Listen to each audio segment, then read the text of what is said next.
Hey guys, today I wanted to continue working on our razor modification that allowed you to morph between 4 different sounds.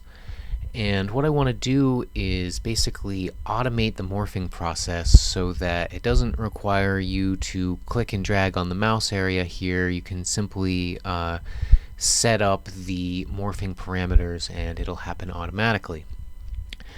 And so to do this, I'm going to be replacing this XY panel here with something a little more sophisticated that I created for a block a few months ago.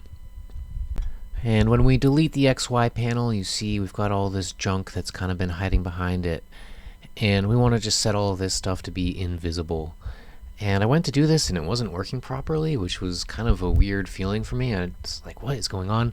And what had happened is in the view panel of properties, we've got these little tabs at the top here, A, B, and AB, and these are telling you which panel view you're currently working on.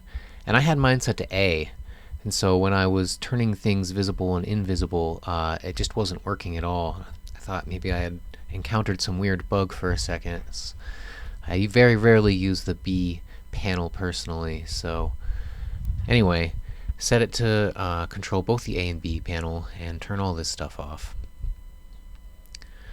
Alright, and then I'm going to drag in a block I made a few months ago. That's the Formant filter block, and you can download that on this site. And I'll leave a link in the video description. So basically, this is going to allow us to set a center point and then morph around that point in the 4-way morphing scheme. And we're going to want a few different things here. We're going to want the XY macro and the AB buttons macro from the panel view. And then I want to also grab the processing core cell here. I'm going to edit this pretty heavily, but we want to use that as well for some visual feedback and some other stuff. Alright, so let's just take a second to rearrange everything on the panel view.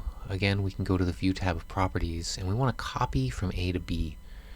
So I have all this stuff set up to look nice on the A panel, but I never set it up on the B panel. So we'll just copy all the stuff from the A panel over to the B panel, and this is what we end up with. And I'll just move it over on the screen and take a second to rearrange everything here. And so basically what we're doing here is we're going to kind of end up wiring in some block style inputs into Razor. And at the end of the day, you'll be able to wire any block into this these inputs and modulate the morphing process. Now I say any block, but it really won't work well with certain types of blocks. Like it wouldn't work well with an oscillator with a high frequency, for example, because it just would be morphing too fast to work properly. Alright, so now let's start wiring everything up with the process cell here. It's going to receive the C0 and C1 values from the X and Y outputs from our XY macro. And then it'll send some values back, and that's just for the visual display right there. Then we can just get rid of some superfluous stuff here. All this stuff we don't need. And we want to add one new input that's going to be a control clock, because this whole thing works with events. So we have to take these this audio input that we're receiving here and kind of slow it down to event rate. So every time we get an event from the control clock, we will read out our audio rate X return and Y return buses, and those will be used to morph our 4 different sounds. So we can name those outputs X and Y respectively, and we will supply the control clock and the display clock using the system info module, which has outputs for both. And so if you wanted to allow faster morphing, you could then up the control rate of your ensemble, set to 400 Hertz by default. You can set it all the way up to 2000 Hertz, so you can get some pretty quick morphs in there, but it still won't work with really high frequency oscillators. Next, I'll create some A/B inputs, and these will flow into all of the other inputs named A and B. And that should basically set us up to receive inputs and discover a new XY position to be morphing from. And just to use as an example, I'm going to create an LFO with a frequency and amplitude of 1 each, and just line the sine wave right into our macro.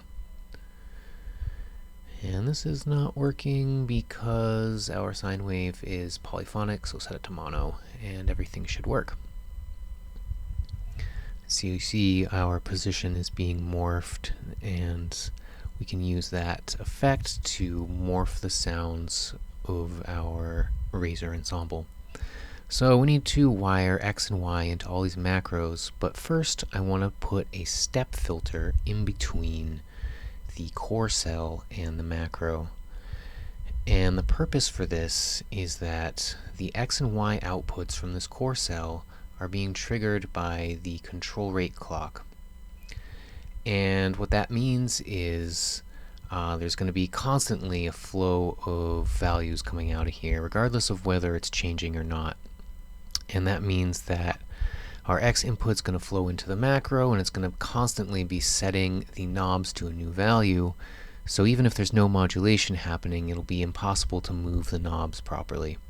So what we need to do is set the step filters to stop any unimportant events from coming in here. And that way, when there's no modulation happening, you'll be able to set the knobs and change the morph. Alright, so how this works is we need to make sure that all the modulation is set to 0, so you can just double click on the A and B knobs here, or sliders rather. And this will stop the morphing from happening while we are turning our knobs in the Razor ensemble. So let's give it a try.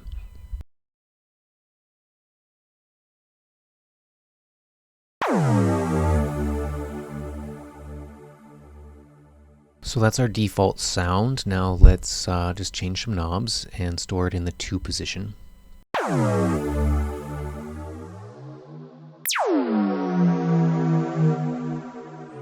And let's add in some automation.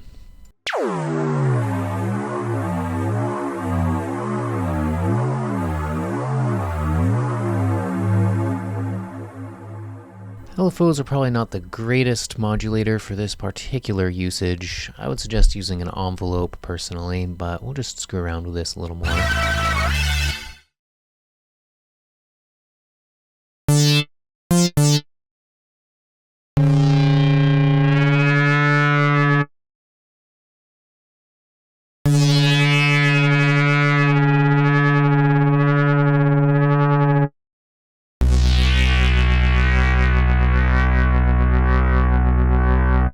Alright, so we've added automation-enabled morphing to Razor. Once again, this is Salamander Anagram. Thanks for watching.